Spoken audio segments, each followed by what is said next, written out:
이 영상은 마자수는 어떻게 현 서북한 압록강이 되었나 주제에 검토해서 한서질이지 현도군 서계마현조의 마자수를 검토하는 그 네 번째 영상입니다.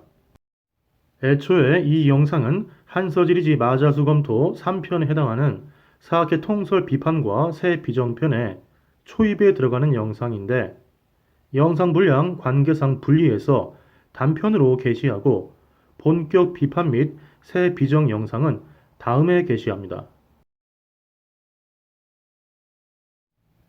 1편 한서지리지 마자수 기술 분석에서는 한서지리지 현도군 서계마현조에 기술된 마자수 관련 기술을 총 5개로 세분화해서 우선 해당 기술이 전하고 있는 정보를 있는 그대로 해석하고 나아가 그 기술에 문맥이 함의하고 있는 바를 들추어 내고자 하였습니다.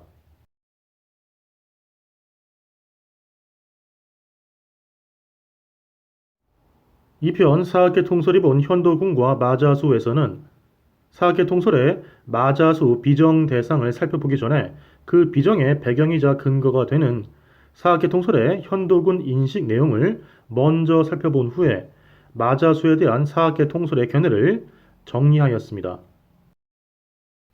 사학계 통솔은 한서지리지 현도군조의 기술 내용은 서기전 75년 이후에 제2 현도군 시기의 지리 정보라고 인식하고 있으며 마자수에 대해서는 전통설인 마자수 압록강설을 와다 키요시의 현도군고에 근거한 마자수 동로강설로 대체하여서 통설로서 유통시켜 왔습니다.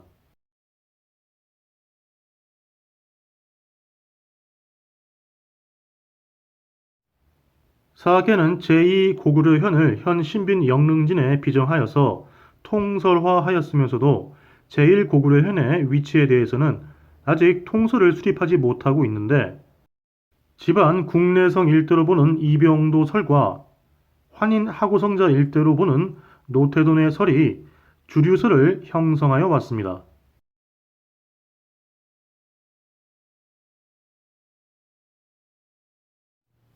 마자수는 현 동로강이고 염난수는 현 압록강이라는 것이 통설, 즉 사학의 일반적 견해입니다.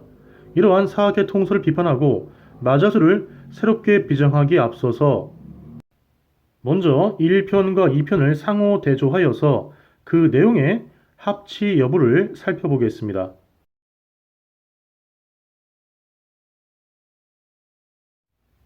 마자수가 서북쪽으로 염난수에 들어간다고 했습니다. 마자수가 서북쪽으로 염난수에 들어간다고 했으므로 마자수는 염난수와 만나기 전까지 동남쪽에서 서북쪽으로 흐르는 하천임을 알 수 있습니다. 그런데 어느 하천의 물줄기 방향과 방위각 등을 서술할 때에는 그 기준이 요구됩니다. 따라서 한서지리지 마자수 기술에서는 서계마현의 서북쪽에서 마자수가 염난수에 들어간다 하는 표현 자체는 없지만 마자수가 서계마현에 있는 하천이므로 마자수의 물줄기 방향과 그 방위각의 기준이 결국 서계마현이 될 수밖에 없습니다. 즉 마자수는 서북쪽으로 흘러서 염난수에 들어가는 하천이면서 마자수가 염난수에 들어가는 그 위치는 서계마현을 기준하여서 그 서북쪽임을 알 수 있습니다.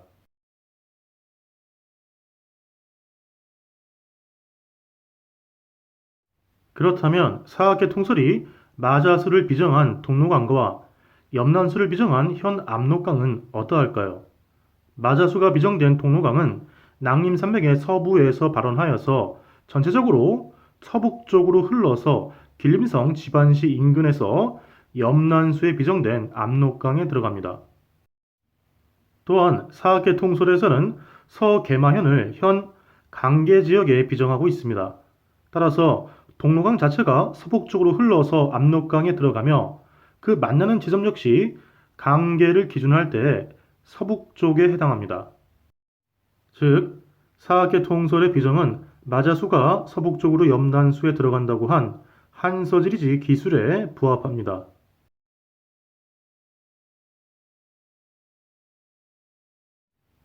마자수가 염난수에 들어간다고 했습니다. 즉, 마자수보다 염난수가 더 큰 하천인 것이죠. 따라서 한문의 일반적 서술 방식에 있어서 염난수 이후의 주어는 염난수가 되어야 합니다. 19세기 청나라 학자 진례 역시 그의 논설 한서지리지 수도도설에서 염난수 이후의 주어는 염난수라고 설명하였습니다. 그러나 이를 제외하고 전근대 시대 대부분의 지식인들과 문헌 자료는 해당 문장의 주어를 마자수로 새겼습니다. 한서지리지 마자수 기술은 서계마현에 있는 마자수에 대한 기술입니다. 만약 염난수가 현도군 서계마현에서 발원하거나 서계마현 관할지 상당 부분을 유의미하게 통과하는 하천이라면 한서지리지는 당연히 염난수를 주어로 삼아서 해당 문장에서 염난수를 먼저 제시했을 것입니다.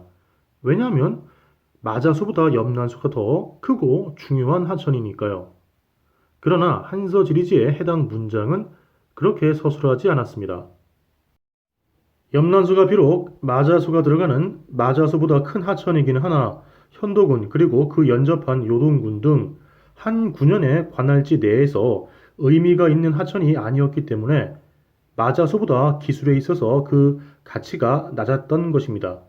즉, 염난수는 한나라 영토의 바깥에 존재했던 하천이었던 것입니다. 그래서 한 군현 관할지에 있는 마자수를 주체, 즉 주어로 삼아서 염난수와 마자수가 만나는 지점부터는 염난수가 더 큰 하천임에도 불구하고 마자수 물줄기로 처리하는 것입니다.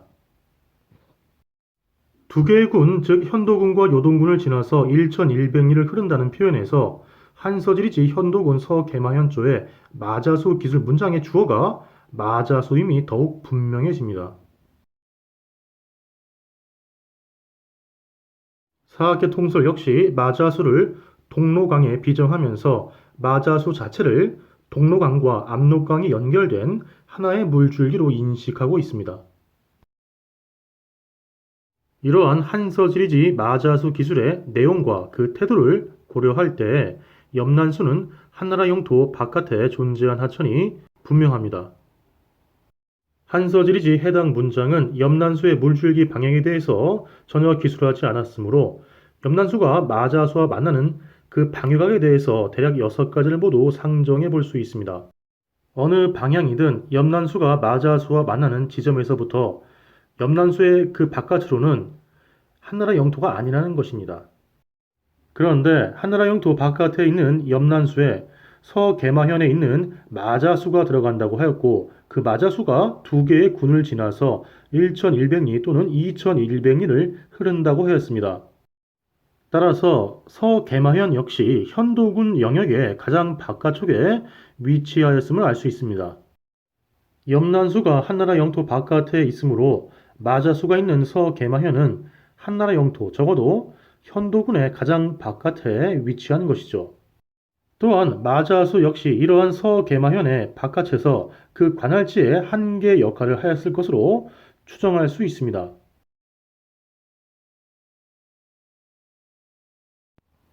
저는 기술 분석 요약에서 북한계로 적었지만 동한계 또는 동북한계로 볼 수도 있습니다. 그런데 사학계 통수는 어떻게 보고 있을까요?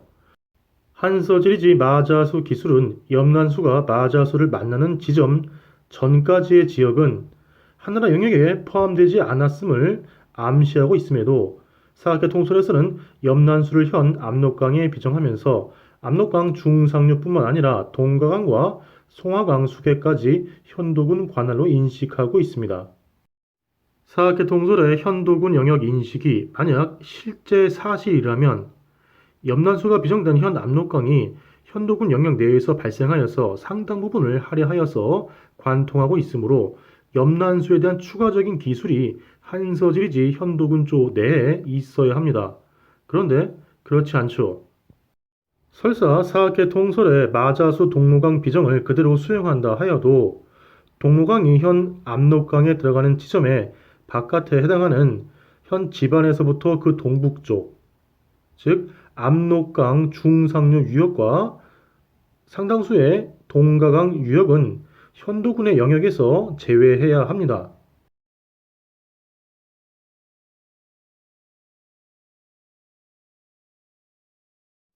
염난수는 한나라 영역 바깥에 존재한 하천입니다.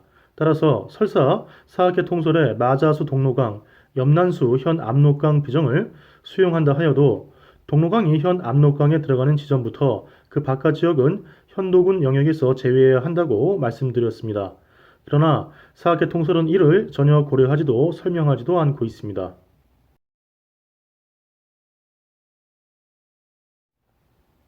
사학계 통솔은 염난수가 한나라 영역 바깥에 존재한 하천이라는 사실을 전혀 고려하지 않았음 물론 이 명칭 염난수에 소금 염자가 들어가는 사실을 간과하고 있습니다. 고대에 소금은 매우 중요한 자원이므로 소금과 관련된 지역에는 대체로 소금 염자를 넣어서 이름을 붙였습니다. 고대 지명의 일반적 경우와 달리 그 지명에 소금 염자가 들어가는 경우는 반드시 실제 소금과 연관이 있는 지역이라는 말입니다. 소금에는 내륙염과 해수염이 있습니다. 염난수는 이들 둘 중에서 어느 것과 연관이 있을 것입니다. 그런데 사학의 통솔이 염난수를 비정한 현 압록강이 소금과 관련이 있는 지역인가요? 전혀 그렇지 않습니다. 염난수는 내륙에 있는 하천입니다. 마자수는 염난수와 만난 후에 서남쪽으로 흘러서 바다에 들어가며 두 개의 군을 지나 1100리 또는 2100리를 흐른다 하였습니다. 따라서 염난수는 바다에서 최소 수백리 내륙에 있는 셈이 됩니다. 사학의 통솔이 염난수를 비정한 압록강은 마자수를 비정한 동로강과 만나는 그 지점이 바다에서 수백리 안쪽에 있는 것은 맞지만 소금과는 전혀 무관합니다. 사학의 통솔은 염난수 명칭에 소금 염자가 들어가는 사실에 대해서 제대로 된 설명을 내놓지 못하고 있습니다. 고대 지명의 일반적 경우와 달리 그 지명에 소금 염자가 들어가는 경우는 반드시 실제 소금과 연관이 있는 지역입니다. 사학의 통솔이 염난수를 비정한 현 압록강이 소금과 전혀 무관한 지역이므로 소금, 구체적으로 내륙염과 관련 있는 하천을 새롭게 찾아야 합니다. 이로써 염난수가 현 압록강이 아닌 다른 하천일 개연성이 획득된다면 마자수 역시 동로강에서 그 새롭게 비정될 염난수 인근의 하천에 새롭게 비정돼야 할 것입니다. 한서지리지는 염난수와 만난 마자수가 서남쪽으로 흘러서 요동군 서안평현에 도달하여서 바다에 들어간다고 하였습니다. 저는 1편 한서지리지 마자수 기술 문해에서 요동군의 군치가 있었던 양평현과 요동군 동부도의 속현으로서 한서지리지가 서안평현은 바로 앞에 제시한 평각현의 위치 검토를 통해서 요동군 동부도의의 속현들이 중부도의에서 기계적으로 동쪽 지역이 아니라 중부도의의 남쪽에서 남쪽 또는 동남쪽으로 전개되어 있었을 개연성을 타진하였고 이로써 서안평현이 평곽현 인근에 위치했을 가능성을 획득하였습니다. 즉 마자수가 동부도의의 동북쪽이 아니라 중부도의의 북쪽 또는 동북쪽에서 중부도의를 관통하여서 서안평현에 이르렀을 개연성을 확보한 것입니다.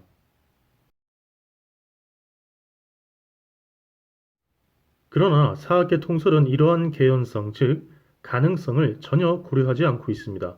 사학계 통설은 요동군 동부도의 소속의 6개 현 가운데에서 도의가 있는 무차현을 현 단동 봉성시 육아보촌에, 서안평현은 현 단동시 진안구 애하천고성에, 번안현은 현 서북한 박천군 박릉고성에 비정하고 있습니다. 그리고 나머지 3개 현은 모두 천산산맥 서쪽에 비정하고 있습니다. 서안평현은 마자수가 바다에 들어간다고 한 곳입니다. 따라서 서안평현이 어디에 있었느냐가 마자수 비정에 있어서 주요 관건 중 하나입니다.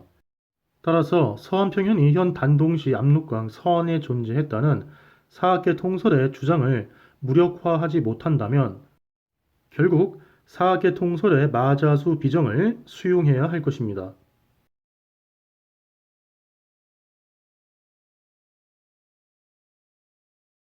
마지막으로 10번부터 12번까지를 보겠습니다. 이 부분은 마자수의 길이에 대한 것인데 문헌에 따라서 1100리와 2100리가 병존하고 있습니다. 사학계 통설은 2100리를 채택하고 있지만 보시는 바와 같이 1100리라고 기술한 문헌이나 판본도 적지 않습니다. 그런데 우스운 점은 사학계 통설은 마자수를 동로강에 비정하여서 한서지리지가 기술한 마자수의 길이 2100리를 동로강의 발원지에서부터 압록강 하구까지 이르는 물줄기의 길이로 보고 있는데 이것이 실제 물줄기 길이와 합치하지 않는다는 사실입니다. 동로강의 발원지에서부터 압록강 합수 지점까지 구글 어스의 경로를 사용하여서 실측해 본 결과 약 220km가 나왔습니다. 이 길이는 강줄기의 굴곡, 즉 만곡을 다소 무시하면서 점선으로 만들면서 측정한 것이어서 오차가 있는데 한민족 문화 대백과 사전은 동로강의 길이를 239km라고 적고 있습니다. 즉 실제 길이가 구글 어스에서 제가 측정한 길이보다 약 1.0864배 더 길었습니다. 동로강이 압록강에 합류하는 지점에서 그 하류까지 압록강의 길이는 그 자료를 찾을 수 없었는데 마찬가지로 구글 어스에서 측정한 결과 약 250km였습니다. 이 길이를 앞에 오차 비율을 적용하였을 때 동로강과 압록강이 합류하는 그 지점에서 압록강 하구까지는 실제 약 272km라는 값이 나옵니다. 두 물줄기의 길이를 합치면 토합 약 511km입니다. 이를 한나라 때의 1, 2 도량형 값인 415m, 즉 10리km 값으로 환산하면 약 1230리가 됩니다. 즉 사학계 통설이 채택한 마자수 길이 2100리보다 오히려 그 대립값인 1100리에 가깝다는 사실을 알 수 있습니다.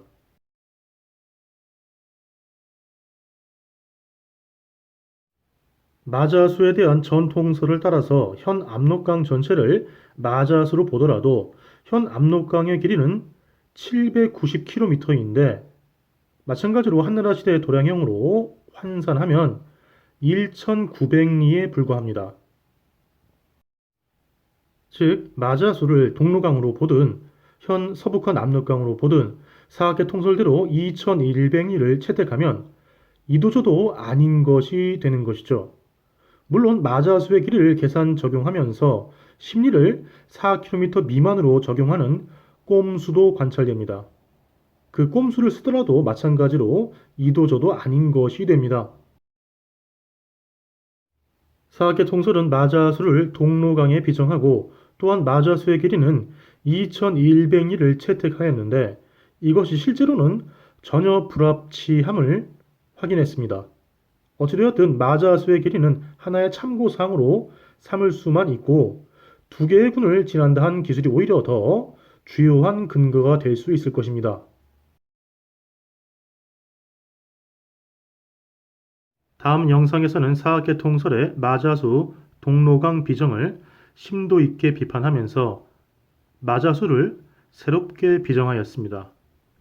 여러분께서도 이 쟁점을 함께 탐구하여 주시기 바랍니다.